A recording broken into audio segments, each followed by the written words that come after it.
Luka Doncic has only been with the Los Angeles Lakers for about 2.5 months, but he's already feeling pretty settled. He's starting to click with his new teammates, who are quickly learning just how good he is. His smart passes, big scoring nights, and intense competitive energy are hard to miss. Could he be a decisive factor in the playoffs? Certainly. "I like big games," Doncic said on Thursday in his usual low-key way. "The playoffs is a fun time. Everybody plays 100%. It's just fun to be out there." Doncic has already built a reputation as one of the best playoff performers of his generation. Just last year, he pushed the Dallas Mavericks all the way to the NBA Finals, even while dealing with serious injuries to his knee, ankle, and chest. Now, he's feeling healthier, and this time around, he's got LeBron James on his side. The Lakers, the number 3 seed in the West, are getting ready to face the hot Minnesota Timberwolves in Game 1 Saturday night. It's not the easiest first-round matchup, especially for a team still finding its rhythm around a new star, but the Lakers are confident Doncic will rise to the occasion. "Oh man, it's exciting," said Dorian Finney-Smith, a Lakers swingman who played 5 seasons with Doncic in Dallas. "I already know bro is going to come with the juice. He loves the moment. Knowing him probably gotta calm him down too, because he's gonna be barking. It's gonna be exciting." Doncic actually went up against Minnesota in the playoffs just last season, and he was incredible. In that 5-game Western Conference Finals series, he averaged 32.4 points, 9.6 rebounds, 8.2 assists, and 2.2 steals, and knocked down 23 three-pointers. His entire 2024 postseason was something to remember. He led the NBA in total playoff points, rebounds, and assists. Believe it or not, the 28.9 points per game he scored over 22 playoff games was actually his lowest average in the playoffs so far. Now the question is, can he do something like that again, this time with the 17-time champion Lakers? Doncic isn't making any promises, but he's had a full week to rest since the Lakers locked in their number 3 seed by beating Houston last Friday. He's feeling ready. LeBron and Doncic will both need to bring their A-game if the Lakers hope to make a serious title run. "The goal is to win a championship," Doncic said. "I think we have a great team. We have guys that are willing to go to war. Everybody is staying together. The chemistry is high, so I think for sure we have a chance." This Lakers roster is deeper than what Doncic had last year in Dallas, where Kyrie Irving was the only other major scorer.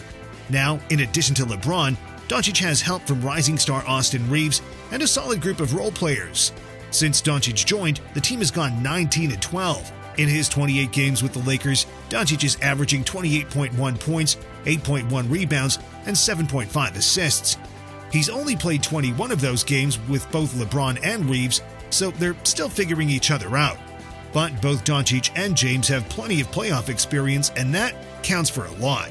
It's the first time these two teams have met in the playoffs since way back in 2004, when legends like Shaquille O'Neal, Kobe Bryant, and Kevin Garnett were still on the court. Coming into this season, the Lakers weren't looking like serious contenders. They still had 40-year-old LeBron James and the often injured Anthony Davis, but the team didn't feel like it had a clear direction. Their record was okay, but their stats told a different story. Since winning the championship in 2020, they've struggled, missing the playoffs in 2022 and getting knocked out in the first round last year. It looked like they were heading for another early exit. Then came one of the biggest shocks in years. The Dallas Mavericks made their 25-year-old superstar Luka Doncic available, and at a surprisingly low price. The Lakers jumped at the opportunity and pulled off what many are calling one of the worst trades in NBA history for Dallas. LA got Doncic in exchange for Anthony Davis, Max Christie, and just one first-round pick. Just like that, the Lakers gave themselves a real shot at a brighter future. Still, people wondered if there was enough time for LeBron and Doncic to win together. This might be their only season to make it happen. Eventually, this will become Doncic's team, and some think the Lakers should just go all in on that now.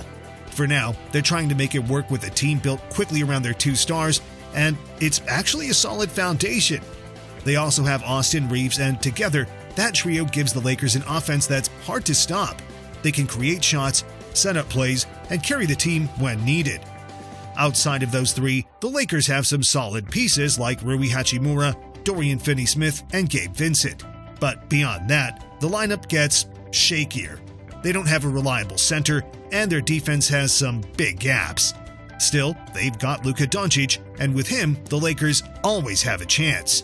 Now and in the future, so Thanks, Dallas. It's been a strange season for the Timberwolves, too. After making it to the Western Conference Finals last year, they shook things up before the season even started. They traded Karl Anthony Towns to the New York Knicks and got Julius Randle and Dante DiVincenzo in return. The move clearly wasn't just about basketball. It seemed more about cutting costs. And honestly, the Timberwolves played like a team trying to figure itself out. By January, they were just breaking even with a .50 record. Jaden McDaniels didn't take the leap many hoped for. Rudy Gobert looked like he was slipping on defense. Randle was his usual unpredictable self. Sometimes great, sometimes frustrating. That led to an offense that struggled to find rhythm and a defense that didn't measure up to last year's. But then there was Anthony Edwards.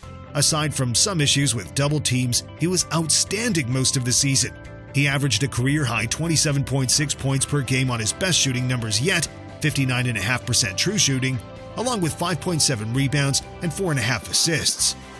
The 23-year-old played like a star, and he did it long enough for the rest of the team to eventually fall in line, and they did.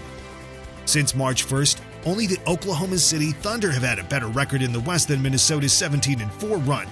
During that stretch, the Timberwolves ranked second in offensive rating and seventh in defense. Players like DiVincenzo, Naz Reid, and Nickeil Alexander-Walker added serious depth, giving Minnesota an edge over other teams. If Randle can stay focused and efficient, the rest of the roster actually fits together pretty well. It took time, but they made it work and finished with 49 wins. The Lakers and Timberwolves split their regular season series 2-2. Anthony Davis and D'Angelo Russell, who the Lakers traded in December for Finney Smith, played key roles in the first three matchups where Minnesota won twice. But the Timberwolves lost their only game against the Lakers with Luka Doncic in the lineup, though he didn't have a big night, just 21 points on 20 shots. LeBron James dropped 33 points in that game, but in his other appearances against Minnesota, he wasn't especially sharp, and he missed one game due to injury. Edwards didn't shine against LA either, averaging just 19 points on 40% shooting across the 4 games. If we're counting on the stars to step up in the playoffs, we probably shouldn't put too much weight on how these games went in the regular season. One of the biggest matchups to watch is Anthony Edwards going up against the Lakers' weakest defender. It could be Doncic, who was targeted a lot in last year's finals. It could be Reeves, even LeBron, who at 40 isn't quite the defender he used to be. Whoever Edwards sees as the easiest matchup, he's going to go with them constantly, and the Lakers offer plenty of options for him to target. On the flip side, if the Lakers can manage to slow Edwards down, Minnesota might have to rely heavily on Randle, and that's not ideal in a playoff setting.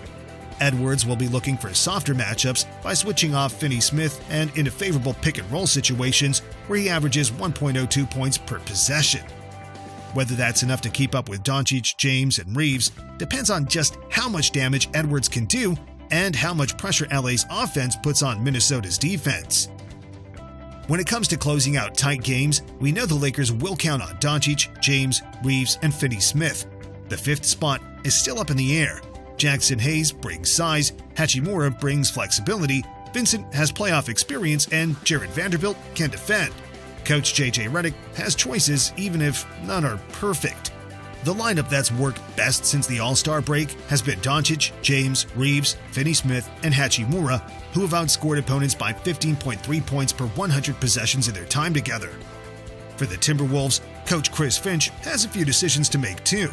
Edwards and McDaniels are locks on the wings, and Naz Reid will likely take over at center when Gobert can't stay on the floor late in games.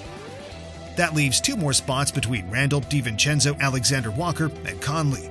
The big question, will Finch be bold enough or have the size and offensive firepower to sit Randle during key moments? It might be the smart move.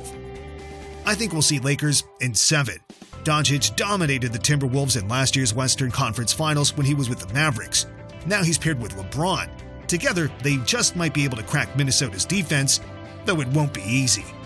Who do you think will win, though? Let me know in the comments.